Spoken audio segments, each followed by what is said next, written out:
અયોધ્યામાં ભગવાન શ્રી રામની પધરામણી થઈ ચૂકી છે.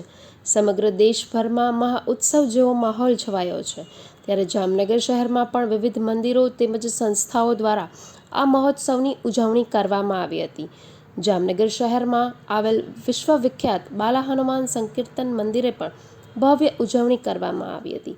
બાલા હનુમાન સંકીર્તન મંદિર ખાતે વહેલી સવારથી જ શહેરીજનો મોટી સંખ્યામાં દર્શનાર્થે ઉમટ્યા હતા અને દેશભરમાં જય શ્રી રામ નામનો નાદ ગુંજી ઉઠ્યો હતો.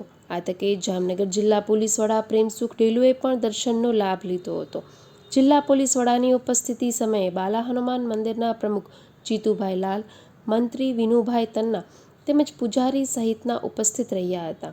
બાલા હનુમાન મંદિરે બપોરે ભવ્ય અન્નકૂટ દર્શન યોજાયો હતો, જેમાં શહેરીજનો મોટી સંખ્યામાં ઉપસ્થિત રહીને દર્શનનો લાભ લીધો હતો.